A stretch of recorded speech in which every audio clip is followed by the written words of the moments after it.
Welcome to the world of the biology, my dear students. Okay, that is the unit second, and in the unit second, that is the second topic, and the name of the topic, the beautiful topic, that is called the morphology of the flowering plant. Okay, my dear student, in the point of view for the 12th standard, it is a very beautiful and very IMP topic for your NEET examination, and also in regards in the for the board examination also. So the name of the topic is morphology of flowering plant. Okay, so जैसे कि आपको पता है बेटा कि morphology, okay, so यहाँ पर मैंने लिख के दिया है बेटा what is the morphology.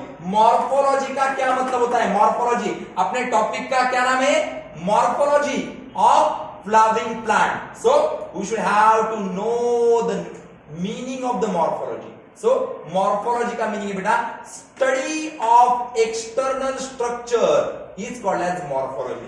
external structure का study करने का बेटा, बराबर. लेकिन external structure का study करने का है, किसका करने का है बेटा? यहां पर दिया अपने को flowering plants का. Okay, so what are the flowering plants? You know very well that the flowering plants are said to be the angiosperms. Okay, हमने देखा था बेटा एंजियोस्पर्म्स, बराबर कि नहीं? सो ग्रीक वर्ड्स में एंजियोन का मतलब होता है फ्लावर. एंजियोन किसे कहते बेटा? फ्लावर को कहते हैं. So angiosperms are the flowering plant. So हमें क्या करने का बेटा, इस दुनिया में जो भी फ्लावरिंग प्लांट्स है ना बेटा, उस फ्लावरिंग प्लांट्स का एक्सटर्नल स्ट्रक्चर का स्टडी करने का है. सो आपको जैसे पता है एक ह्यूमन बींग है, ह्यूमन बींग को हाथ है, पाव है, नोज है, ईयर्स है, हियर्स है. Am I right बेटा? सो ए इसकी एक्सटर्नल फिजियोलॉजी है. इन द सेम वे जैसे हम वर्ड यूज करते बेटा एनाटॉमी.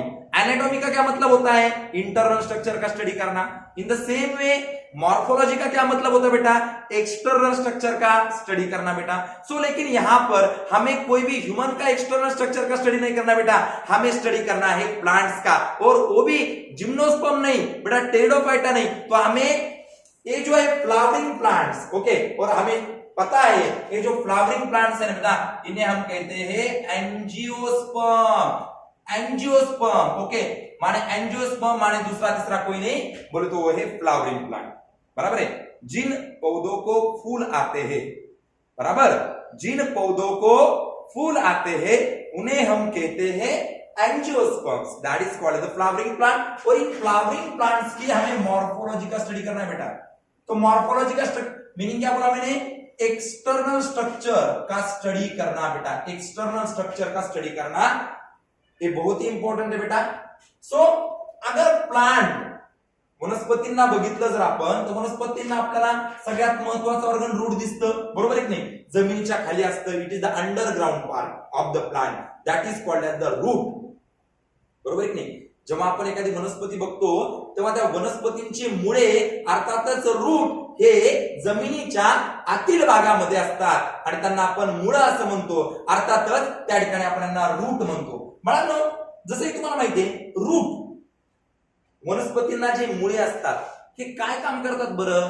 तर मातीमध्ये असणारं पाणी आणि त्या पाण्यामध्ये असणारे मिनरल यांना ऍब्झॉर्ब करण्याचं महत्वपूर्ण काम या ठिकाणी रूटच्या माध्यमात होत असतं. तर या मॉर्फोलॉजी ऑफ फ्लावरिंग प्लांट मध्ये आपल्याला एंजियोस्पर्मिक प्लांटची रूटचा अभ्यास करायचा. त्याचबरोबर रूटचं अजून दुसरं काम काय बाळांनो? तर रूट याचं महत्वपूर्ण काम आहे त्या प्लांटला मातीमध्ये ऑनकरेज देण्याचं. ऑनकरेज म्हणजे काय?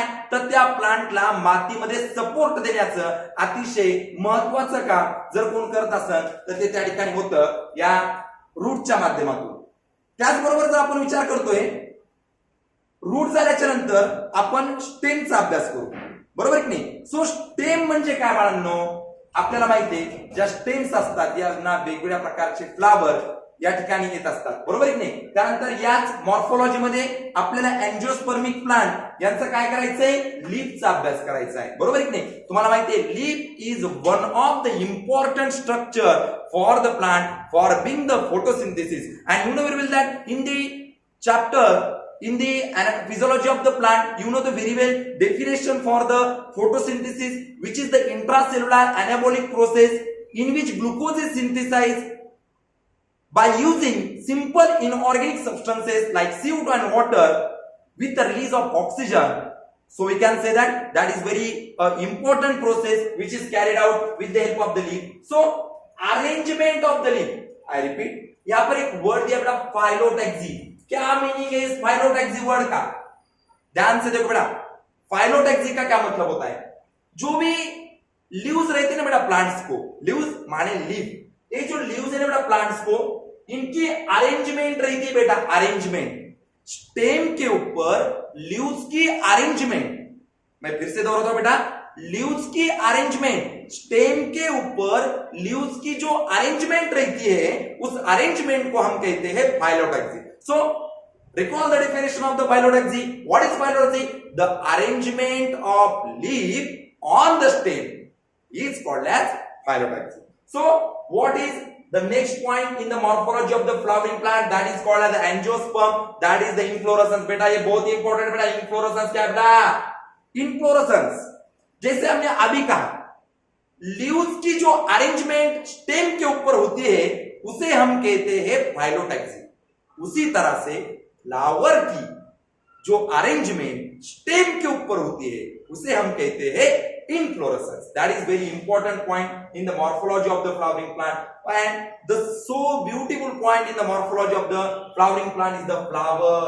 Okay, अब सभी को पता है different types of the flowers we use in different types of the ceremony and different types of the program. So that is the one of the beautiful structure of the plant, that is called as the flower. Okay बेटा, ये flower के बारे में तो बहुत कुछ जानना है हमें इस मॉर्फोलॉजी के बीच में. और एक इंपॉर्टेंट बात ऐसी बेटा, 12th के अंदर, 12वीं कक्षा के अंदर हमें इस फ्लावर के ऊपर 2 टॉपिक्स है बेटा. जो सबसे इंपॉर्टेंट टॉपिक 12वीं कक्षा में हमें जानना है जिसका नाम है बेटा reproduction in the flowering plant. बहुत ही इंपॉर्टेंट पॉइंट है बेटा. ओके, लेकिन उससे पहले हमें 11th स्टैंडर्ड में ये जानना चाहिए कि नेमका फ्लावर क्या होता है, फ्लावर कैसे बनता है. तो ये सब चीजा हमें इस टॉपिक के अंदर देखना है बेटा, जिस टॉपिक का नाम है morphology of the flowering plant. दूसरा अगर देखा जाए फ्रूट, बराबर नहीं, फ्रूट जिसे हम खाते हैं बेटा, वो बहुत इंपॉर्टेंट है बेटा. और लास्ट वाला है सीड, जो फ्रूट के अंदर इंक्लोज रहता है.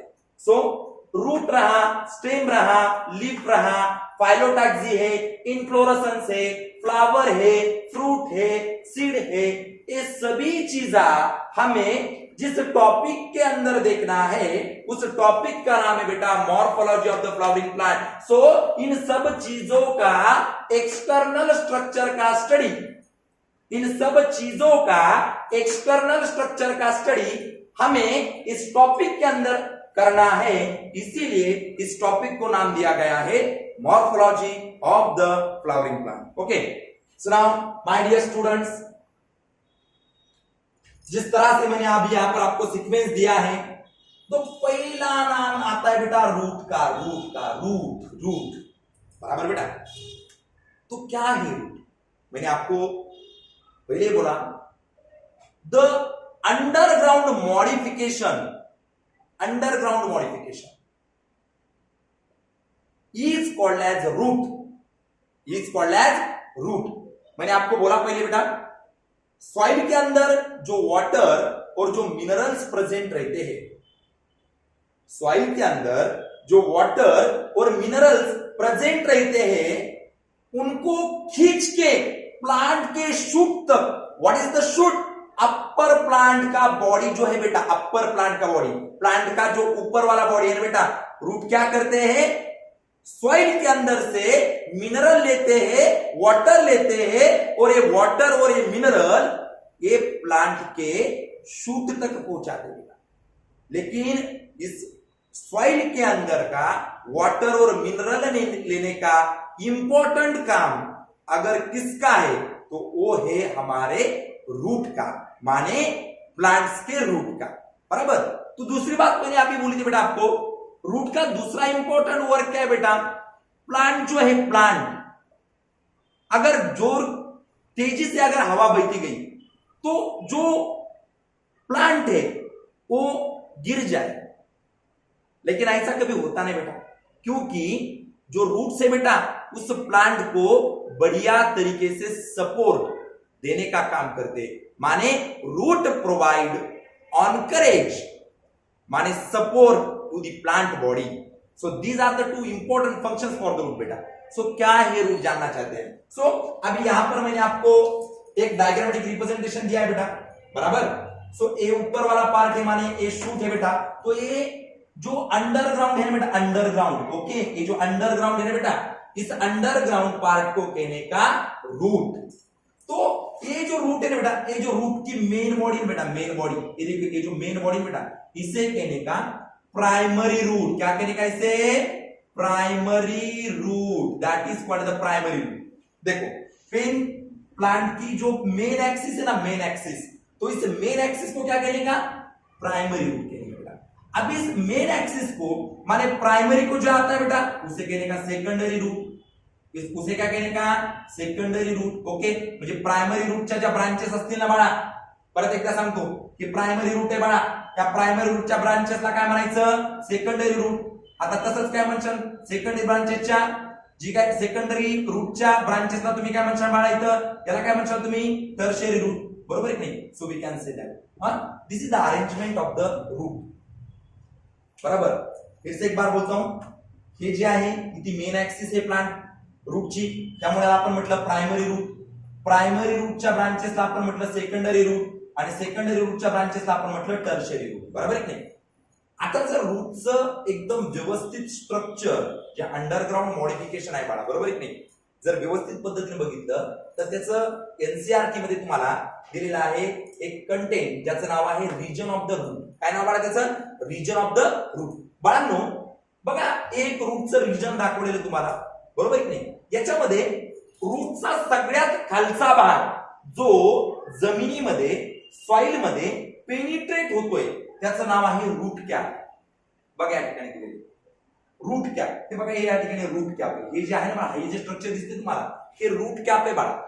जमिनीमध्ये पेनिट्रेट होतंय, सॉइल मध्ये पेनिट्रेट होतं, सॉइलच्या डायरेक्ट कॉन्टॅक्ट मध्ये येतं. सॉइलच्या डायरेक्ट आणि सगळ्यात अगोदर कॉन्टॅक्ट मध्ये जर कोण येत असेल तर त्याचं नाव आहे रूट कॅप. बाळांनो एक महत्वाची गोष्ट सांगतो तुम्हाला, नीट मध्ये डायरेक्ट क्वेश्चन विचारला जातो हा. रूट कॅप सॉइलला पेनिट्रेट करते कारण ही लुब्रिकेट असते. रूट कॅप सॉइलला दगडांना चिरून त्या ठिकाणी मातीमध्ये खोलवर जाण्याचं काम करते कारण ती लुब्रिकेट असते. आणि ती लुब्रिकेट का असते तर या रूट कॅप मध्ये एक लुब्रिकेशन आहे ज्याचं नाव आहे म्युसिलेज. बाळा बाळा लक्षात घे, म्युसिलेज नाव आहे त्याचं. रूट कॅप मध्ये वन ऑफ द लुब्रिकेशन एक प्रेझेंट आहे. रूट कॅप मध्ये जे लुब्रिकेशन प्रेझेंट आहे ना, रूट कॅप मध्ये प्रेझेंट असणाऱ्या लुब्रिकेशनला बोलल्या गेलेलं आहे mucilage. That is one of the very important point for the preparation of the NEET examination.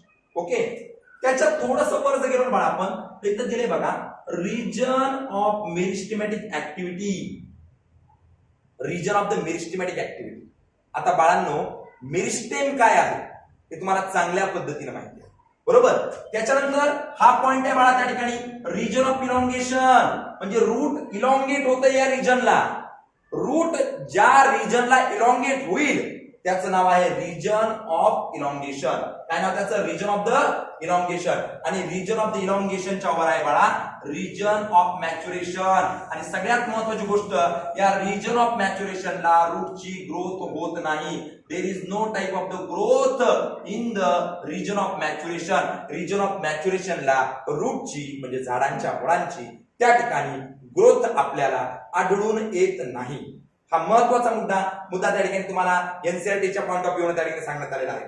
आणि एक महत्वाची गोष्ट, याच रिजन ऑफ मॅच्युरेशनला आपल्याला आढळून येतात रूट हियर्स. बघा हे रूट हियर्स आहेत बाळा, हे रूट हियर्स आहेत. हे जे तुम्हाला छोटे छोटे छोटे छोटे टायनी रूट हियर्स दिसत आहेत ना बाळांनो, ओके, या रूट हियरचं महत्वाचं काम काय असेल? समजा मी एक प्लांट, एक रूट आहे बाळांनो, मी काय आहे? रूट आहे, आणि हे माझे रूट हियर्स आहे. समजत असेल मी कोण आहे? रूट आहे, बरोबर. आणि हे माझे कोण आहेत? रूट हियर्स आहेत. मग रूट हियर्स मुळे हे रूट हिअर्स आहेत बरोबर. या रूट हिअर्स मुळे या रूटचा सरफेस एरिया वाढलाय बाळा. काय वाढलेला आहे? सरफेस एरिया वाढलेला आहे. म्हणजे मेन रूटची सरफेस एरिया वाढवण्याचं काम आणि त्या प्लांटला जास्तीत जास्त वॉटर आणि मिनरल मिळवून देण्याचं काम जर कोणाचं असेल तर ते आपल्या या छोट्याशा रूट हिअर्सचं आहे बाळा. आणि लक्षात ठेवण्यासारखी गोष्ट आहे, रूट हिअर्स हे प्रत्येक 14 ते 15 दिवसानंतर त्याची डेथ होत असते.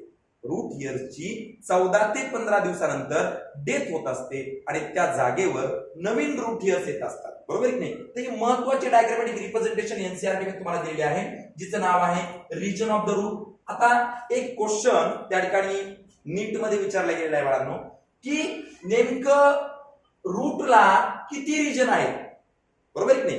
नेमकं रूटला किती रिजन आहेत त्यावेळेस आपण सरळ उत्तर देतो 1 2 3 4 आणि 5. म्हणजे root hair, region of maturation, region of elongation, region of meristematic activity आणि रूट कॅप असे 5 नावं अगोदर डायग्राम मध्ये लिहून दिली होती किंवा एनसीईआरटीच्या बुक मध्ये तुम्हाला ते 5 नावं दिलेली आहेत. पण त्यांना विचारलेलं काय आहे की रूटला रिजन किती? रिजन 3च आहेत बाळा. Region of meristematic activity, region of elongation आणि रिजन ऑफ मॅच्युरेशन. हे 3च रिजन आहेत. रिजन ऑफ मॅच्युरेशनच्या अंडर मध्ये रूट हिअर्स येतात आणि रिजन ऑफ मेरिस्टेमॅटिक ऍक्टिव्हिटीच्या अंडर मध्ये रूट कॅप येतो बाळा. तर प्लांट्सच्या रूटला फक्त 3च त्या ठिकाणी काय आहेत बाळा? रिजन्स आपल्याला दिसून येतात. आता याच्या पलीकडे जाऊन आपल्याला थोडंसं शिकायचंय. मी याला रफ करतो थोडंसं.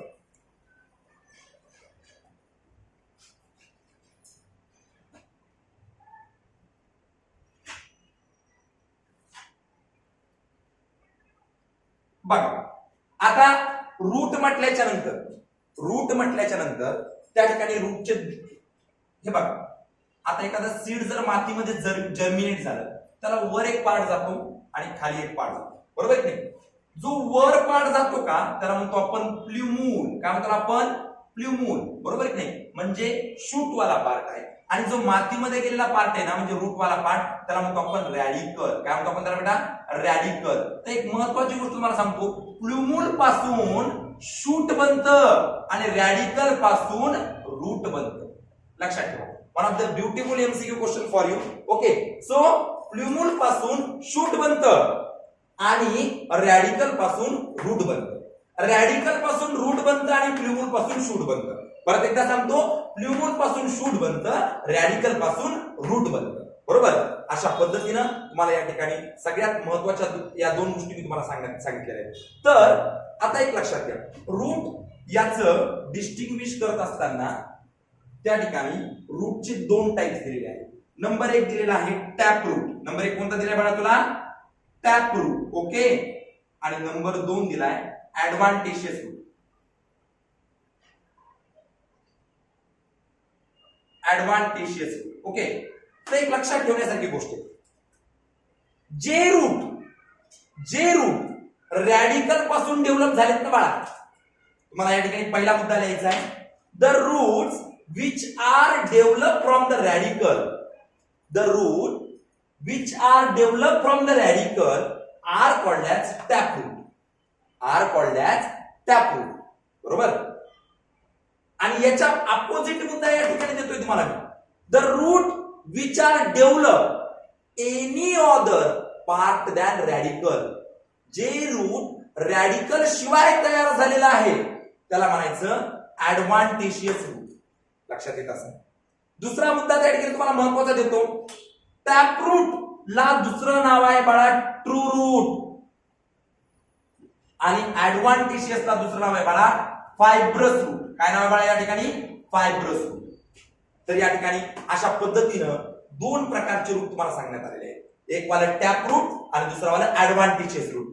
टॅप रूटचं दुसरं नाव काय सांगितलं? True root. आणि ऍडव्हान्टेशियसचं दुसरं नाव काय सांगितलं? Fibrous root. जे रूट रॅडिकल पासून डेव्हलप झालं त्याचं काय नाव? Tap route. आणि जे रूट त्या ठिकाणी अदर दॅन रॅडिकल पासून तयार झालं त्याचं नाव आहे फायब्रस रूट म्हणजे ऍडव्हान्टेशियस रूट. आता एक महत्वाची गोष्ट सांगतो तुला बाळा. One of the important MCQ question for the preparation of the NEET examination is that जे टॅप रूट असतात का, टॅप रूट हे टॅप रूट असतात डायकॉटिलिडॉन मध्ये. Tap roots are present in the dicotyledon आणि adventitious root, that is the fibrous root, are present in the monocotyledon. So this is the overall information of the root. आता एक महत्वाची गोष्ट सांगतो तुम्हाला, ऐकून घ्या. रूटचं मेन काम तुम्हाला काय सांगितलं, त्या प्लांटला सपोर्ट देणं आणि सॉइल मध्ये असणारं जे काही वॉटर आणि मिनरल आहे त्याला ऍब्झॉर्ब करण्याचं महत्वपूर्ण काम कोणाचं असतं, तर रूटचं असतं.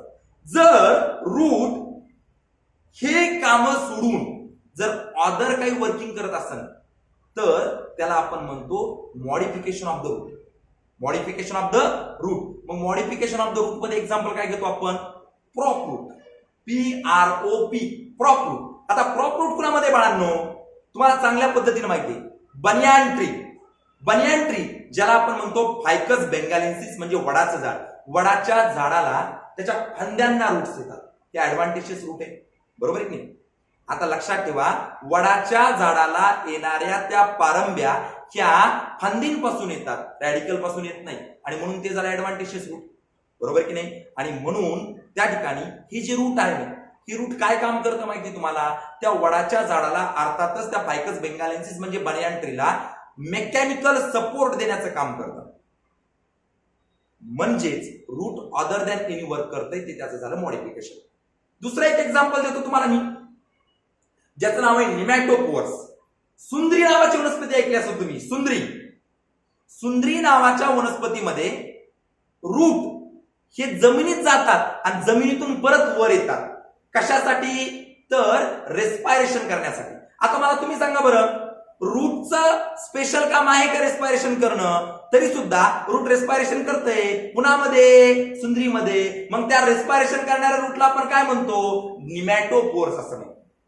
काय म्हणतो आपण त्याला, निमॅटोपोर्स. म्हणजे अशा पद्धतीनं आपल्याला रूट शिकत असताना त्या ठिकाणी रूटच्या मॉडिफिकेशनचा सुद्धा अभ्यास करणं तितकंच महत्वाचं आहे. नेक्स्ट लेक्चर मध्ये आपण त्या ठिकाणी या अँजिओस्पर्मिक प्लांटचा महत्वाचा पार्ट तो म्हणजे स्टेम त्या ठिकाणी बघणार आहोत. Thank you so much.